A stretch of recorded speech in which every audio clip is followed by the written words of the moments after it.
Hello everyone. Today I want to talk about a little bit of how to protect your comic books.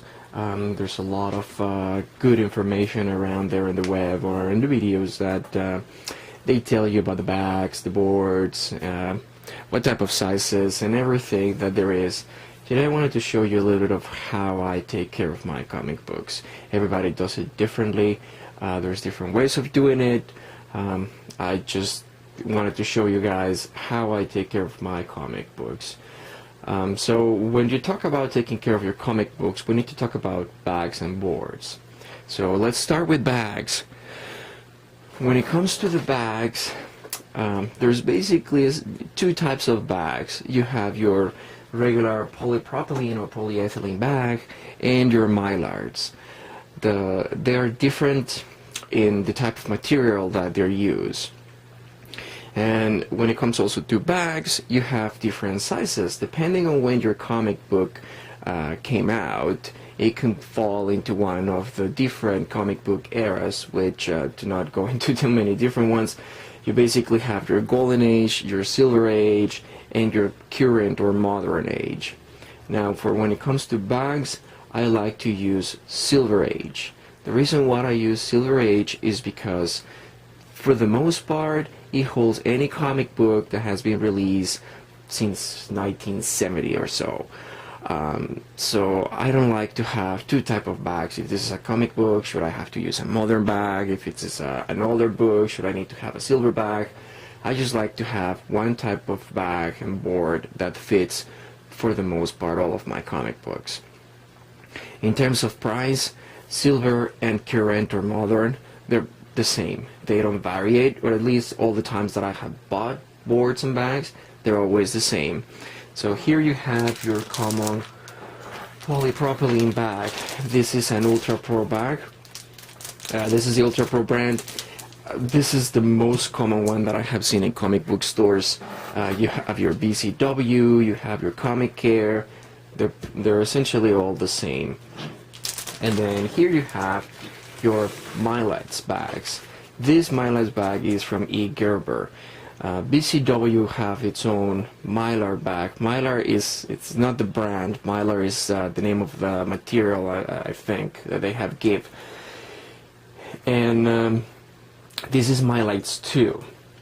The difference between the two of them is the Mylars are better quality, much better material.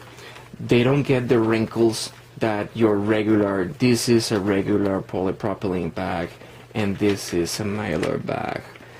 The Mylar bag is more crystal clear, it's crisp, it brings the colors on the comic book and it protects them much better. The material that it's done, it's basically archival grade. It doesn't degrade with the acids that the comic book starts releasing with time. With a regular comic book bag or a propylene bag or a polyethylene bag, basically after a little while you're going to start seeing some wrinkles on the bag, and that's because of all the acids that the comics release. This bag is pretty much considered to be used in a comic book when you have it in storage for about 5, 6, or 7 years, and then after that you're going to have to replace it. The Mylar bags are technically forever. They don't get the only problem that you can get with the Mylar bags is if they get cracks. I haven't had a problem with my bags ever since I started using them. So basically, when you go to bags, you have your two options. Of course, the Mylars are way more expensive than the regular Ultra Pro. That's because of the quality. If you want to have like a Mylar bag, is roughly around $11 for 50. Whether your polypropylene or your polyethylene bag is about $6 to $7, maybe cheaper depending on where you buy it, or if you buy it on sale for 100. So definitely it's a difference. Now when it comes to Mylights, and this is for E. Gerber, which is the brand that I like to use because those are, I believe, and I think are the best on Mylights. There are 3 different sizes. You have Mylight Plus, you have Mylights 2, and you have Mylights 4. The difference between them is the thickness of the bag. The Mylight Plus is about 1.2 mil. The Mylight 2, it's a 2 mil bag, and the Mylight 4 is a 4 mil bag. The Mylight Plus is too thin to my thinking, and the Mylight 4, it's too thick, so it tends to crack more often. So I just go with Mylight 2. Now, once we cover the bags, we gotta go with the boards.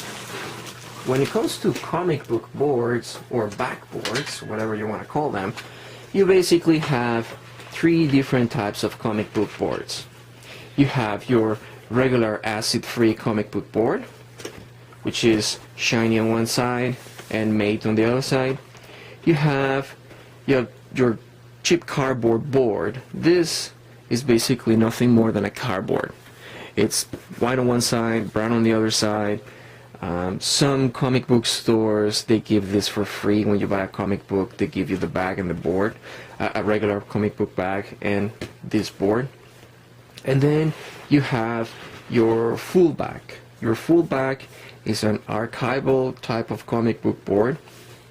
This is also from E. Gerber, BCW, and I think a couple other more companies have them.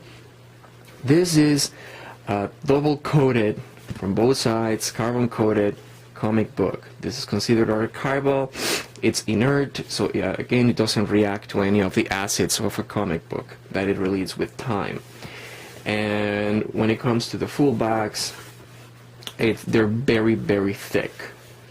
Now, with your boards is what you want to use for your comic books, or what I use for my comic books, is basically this too. This, I just toss them out. As soon as I can, I just get home and I just take them out from the bag and the board, and I put them on a new bag and a new board, and this I just take out. This is the worst comic book board that you can have. I don't recommend having your comics in this for more than a couple of years. Now that being said, we have the two. We have our regular backing boards and our full backs.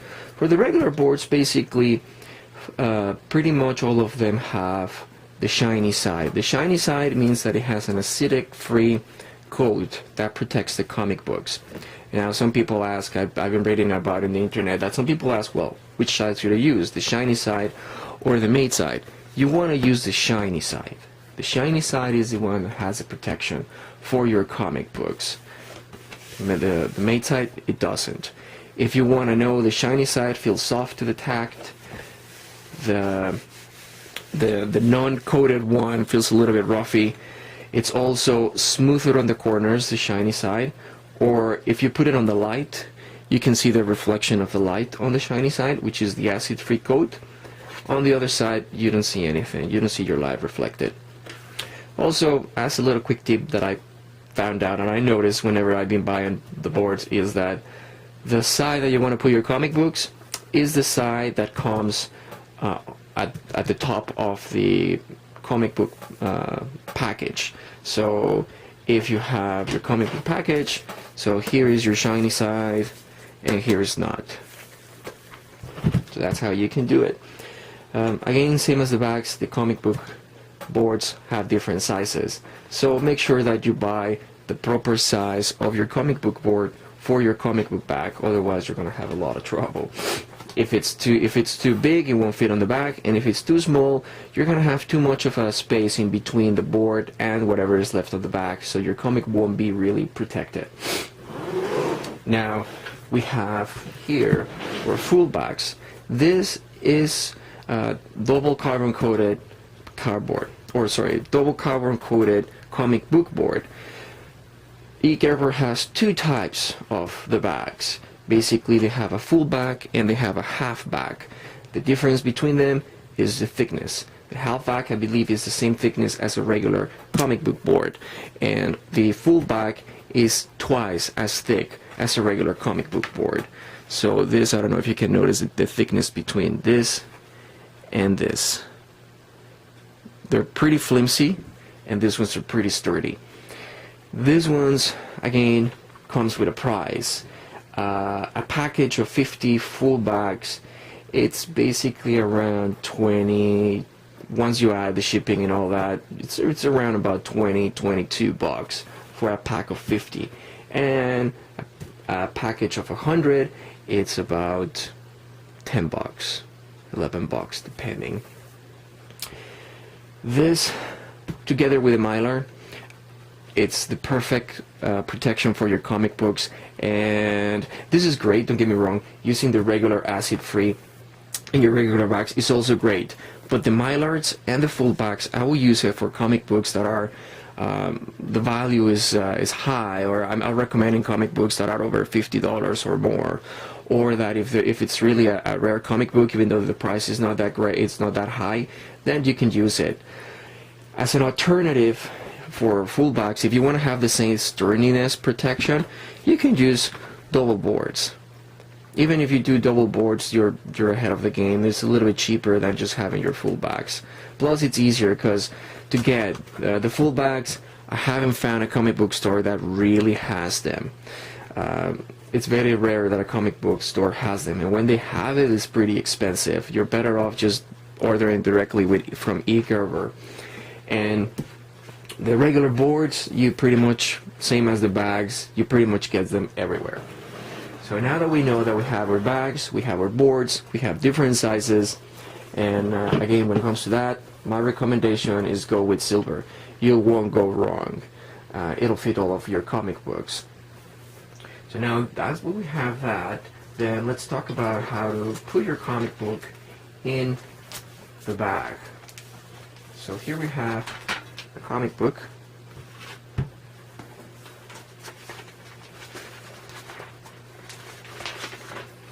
And here I have my bag and my board. So what you want to do, or this is what I've seen that pretty much everybody does on the videos that I have seen or in the recommendations, you want to grab your comic book, you want to put it on top of your board. And once you have it there, you're going to grab your bag and carefully you're going to slide it through the box. There. That's all done. I usually like to do a little bit here at the back just so the comic book gets all the way to the bottom. And as you can see, the comic book, the comic board, it stands up more of the comic book. Well, this is because this is a silver and this is a regular comic book. So this is basically how you put your comic book on your bag. If you want to take it out, you grab both your board and your comic, and then you pull everything out. The reason I suggest doing that, I mean, in some cases the comic book doesn't fit very tight on the back, so you can just take your comic book out. The nice thing about taking it out with your comic book board is because you also have that extra protection on your comic. So say for example, you're just wanted to see your comic book, you go to your table, you take out your comic book and you don't notice and there's a little bit of water or something on the table, you put your comic book down and boom, then you're done. So that's why if you have it on your board, at least if there's a little bit of water, it'll give it a little bit of protection. So that being said, let's put it back to the bag. Now once you have your comic book in your bag, you want to seal it. So what I do is I use Scotch tape. Scotch tape is the most common tape, or the most brand. It's called it's the invisible tape or the magic tape, as some people call. And to be honest, use this brand, the Scotch brand. It's the most common one. You find it everywhere. Walmart has it.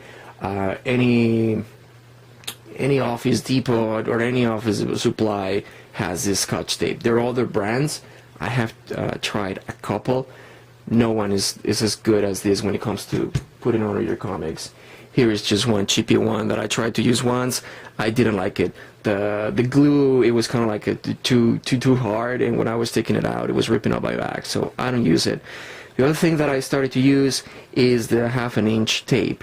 This is your 3/4 tape, which is the most common tape type. This is your 1/2 inch tape. I think this is just enough. Some people also, when they want to close it, they like to put 2 tapes, 1 on each side. I don't. I just use one. I found out that using one is exactly the same, and it does the same results as using 2. So what you want to do is you grab your little piece of the tape. Now this is a little tip. You grab one of the ends and you fold it down. And then that way, what it's going to do is when you have your tape, I like to squeeze my hand on the bottom from the bottom to the top to release any air that is left. Pull down the little flap, and then put the tape on the middle. As you can see, it works the same as having two on the side, and when you're taking it out, you're only taking out one tape. Now this little flap, I found it as a little tip in one of the videos years ago when I was just researching the web.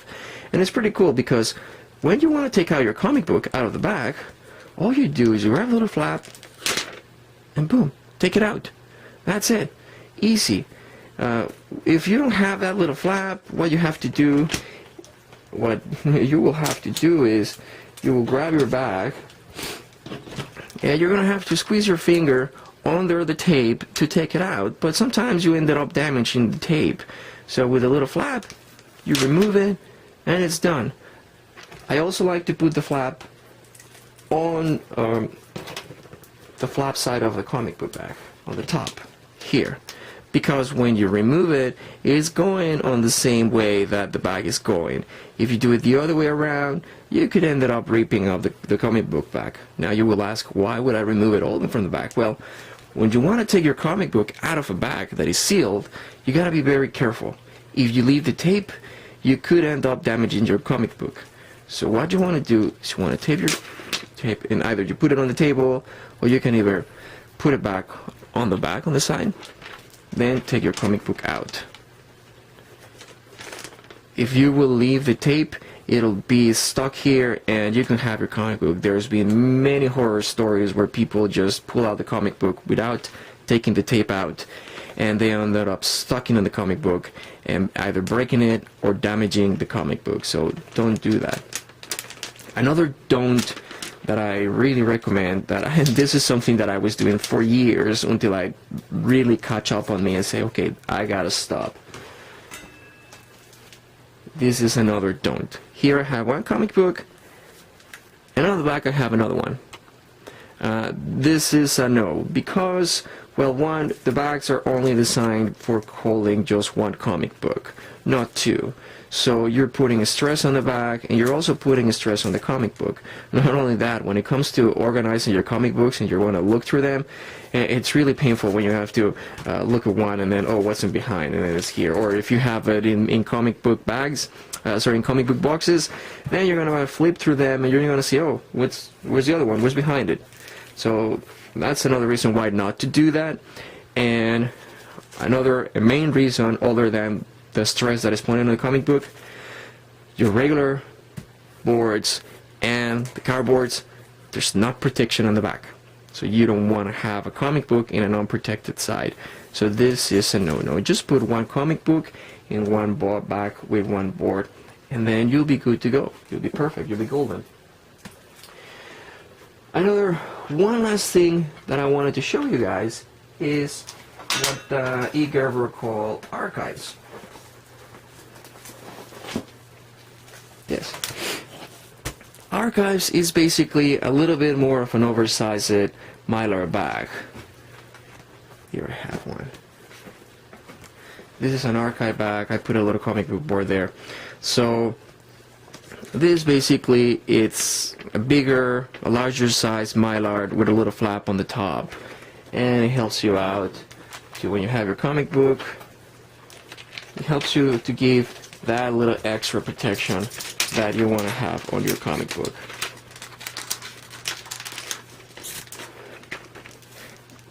It's there, and it has one more extra protection for the comic. I like to also include a board. If I don't have a full bag, then I put one comic book in a Mylar bag with a regular acid-free comic book board, and then I put the second comic book board on the archive bag. This is not necessarily if you don't want to. I mean, I do it for the very, very, very nice comics that I have. Otherwise, I don't. So there you go, guys. That's essentially a 101 in terms of how I protect my comic books. Quickly, you have your regular polypropylene polyethylene bags, and you have your Mylites. Buy silver size. You won't go wrong with the size. You won't be fighting if it fits, if you, for whatever reason, if you're a new collector and then all of a sudden you find an older book that you want to buy that you like, and then you're gonna find out that in your bags you cannot fit it because it's too big. Buy silver, you won't go wrong with that size. Buy your regular acid-free comic book boards. Don't keep them on the cheap cardboard board. I know it makes it easier because you don't have to buy it, it's there, but this offers zero protection to your comic books, and you don't want that. I mean, newer comic books have better paper and better ink than the older ones, but there's still a decay there, so you don't want this. And then when it comes to boards, if you have comic books and bags, boards and bags, if you have comic books that are valuable, really valuable, whether in price or because they're a rare item, even though they're not that expensive, because there's no movie announced for them or something, try to get your Mylights and try to get your full bags. Mylights 2 is the way to go when it comes to the bags, and then the full bags is the way to go when you go to the board. Now, when you're gonna buy the full bags, be careful. On the website from Mick Gerber, the description says what age they are. The package doesn't. The package only gives you the size, but it gives you what's the item of the package, and this number matches with the there's a little table that this number matches with this other number when it comes to the bags. You could use full bags with regular bags, you could, or you can do a combination. You can get your regular acid-free comic book boards and then use it with your Mylight bags. That also you can do. I have many comics like that. If you don't have your full bags, then just use your regular acid-free with your Mylights too. And your archives, this is just an additional if you want to. And then again, when you're putting in your comic book on the bag, use board and comic both together at the same time going into the bag. When you're going to seal it, I personally just use one. You don't need to use two to seal it. And then put the little flap on the bag. Oh, here's an example of how you're going to do it. Remember to use the little flap on the bag so you can easily take the tape out, put it back in. Use the so-called magic tape. Don't use your regular transparent tape, please. I've seen comics that I have bought that they have this transparent tape. It's awful. When you take it out, it just rips the bag out. If you're lucky, you could potentially take it out, but the bag is completely damaged. I suggest the 1/2 inch, but if you have the 3/4 and you cannot find this, no problem. It works the same. I suggest the Scotch brand because it's the best that I have found. I have tried a couple. You may find one that it works for you, but I have tried a couple and I didn't like it as much as the Scotch one. And that's it. That's it for today. I hope this little video has helped you out, have given you some tips. What bags you want to buy for your comic books, what type of boards you want to do, and how you can put and take out your comic books, and what do and don't when it comes to taking care of your comics. So until the next time, take care and see you later, right?